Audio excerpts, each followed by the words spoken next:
Hi, I'm Marie Elizabeth Molly, and this is Relationship Alchemy. Today, we're going to be talking about setting boundaries in your relationships.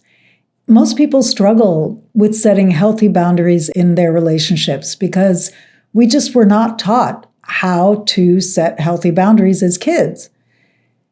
And so I want to begin with the idea that boundaries are not the same as walls. In fact, one of my favorite quotes is by Mark Groves.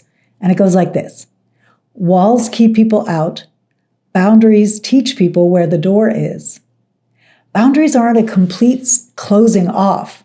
Instead, they're an invitation to others to engage with you in such a way that the right amount of opening happens at the right time.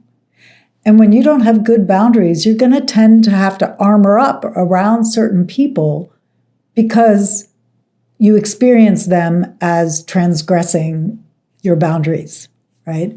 So to this point of having a hard time saying no, many of us are taught to be flexible, malleable, caretakers, agreeable, especially women, as children. And for us, developing an armor with walls for a while might be a necessary stage on the way to learning what our actual boundaries are. So I don't see walls as a problem or that you're wrong for having them. They might have been super necessary for your survival. Walls might have been the thing that had you make it out of your particular situation. However, keeping those same walls are not going to be what gets you out of survival and into a more thriving life. Keeping the same walls up are not going to help you have more love and connection in your relationships, if that's what you want. At some point, you're going to need to begin to take down the walls and do the inner work to discover what your actual boundaries are so you can stay open with people while also being very clear where the line is that you don't want crossed. The second thing I want to share is that until you have a clear no, your yes is actually not trustworthy.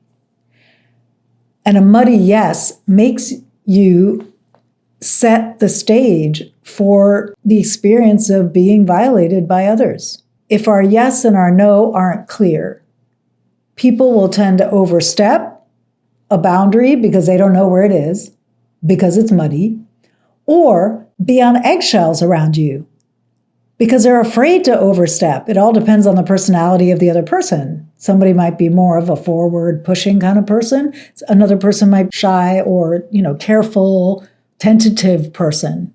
So depending on who they are, they're either going to be walking on eggshells around you because they're afraid to overstep a boundary that they're not clear about, or they're just going to inadvertently push through a boundary because they're like a bull in a china shop because you didn't make your boundary clear. The other piece about not being clear about your yes and your no is that every time you say yes when you're actually a maybe or even a no, you're cutting into your self-esteem, to your integrity, to your self-respect. And that erodes your self-trust. So the first step to increasing self-trust, having more self-confidence, having more self-respect and integrity in your life is getting super clear your yes on your no and communicating both efficiently. And this is an expression of self-love. And here's where my second additional, they are not hierarchical. This is an additional quote that I love about boundaries by Prentice Hemphill. And it goes like this: boundaries are the distance at which I can love you and me simultaneously. I'm going to say that again. Boundaries are the distance at which I can love you and me simultaneously. And they go on to say, boundaries give us the space to do the work of loving ourselves. They might be actually the first and fundamental expression of self-love. I think this is so brilliant. When you think about boundaries as an expression of self-love, as a way to show others how to win with you, as a door instead of a wall, they become much more attractive, right? They become much more interesting and worth upholding. When your focus is on, oh, if I hold this boundary, are they going to reject me? Are they going to disagree? Are they going to push back? If your focus is out there on how other people are going to receive your boundaries, they're going to be much harder to hold.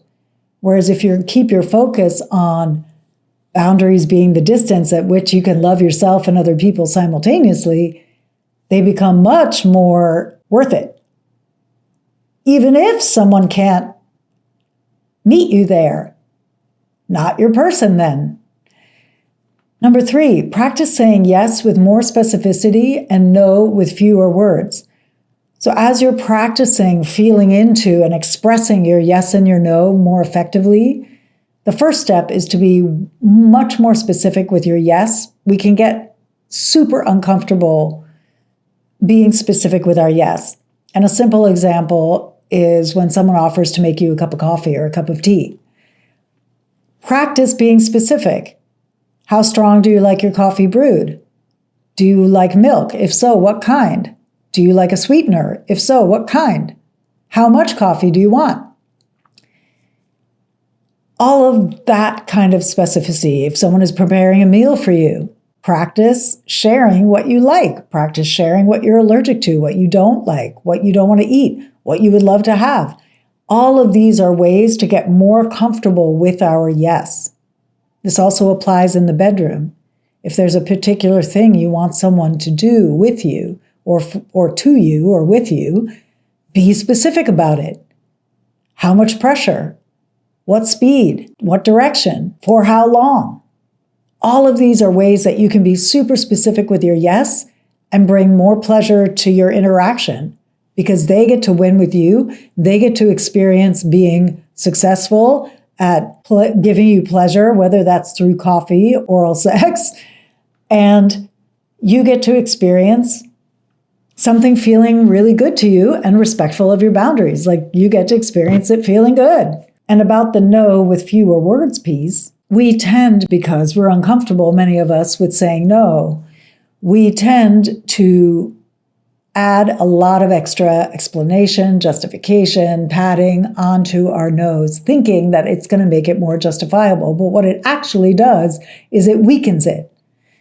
So when you're practicing strengthening your capacity to say a real yes and a real no, practice saying, no, thank you.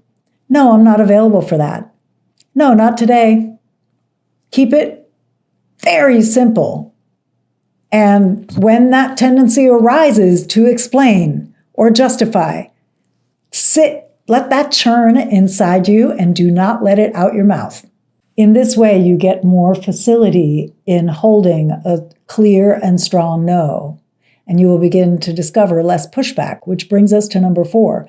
The more clear you are about your boundaries in your own energetic space, it gets easier, is the bottom line. So the work lies in you getting super clear about your yes and your no, unapologetically. And the more you are a stand for yourself, for showing people where the door is, for loving yourself and others simultaneously, the more you become a stand for that, the less people push back and the easier it becomes. Certain things just stop showing up in your space because you've become a clear, energetic stand for your yes and for your no. That's the work. It becomes easier to share your boundaries with others, but often you don't even have to explain them anymore or say them very often because they're just felt. This episode has been Setting Boundaries in Your Relationships. I'm Marie Elizabeth Mali, your relationship alchemist, and my year-long program, Relationship Alchemy, will be having lots of opportunities in it to work on boundaries, to work on clarifying your yes and your no.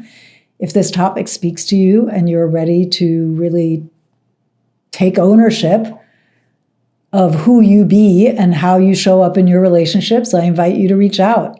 Take my assessment, which is in the show notes. There's one for partnered people, one for single people. Reach out, book a call. Let's start the conversation. Until next time, I invite you to remember that a great relationship starts with you. Thanks for listening.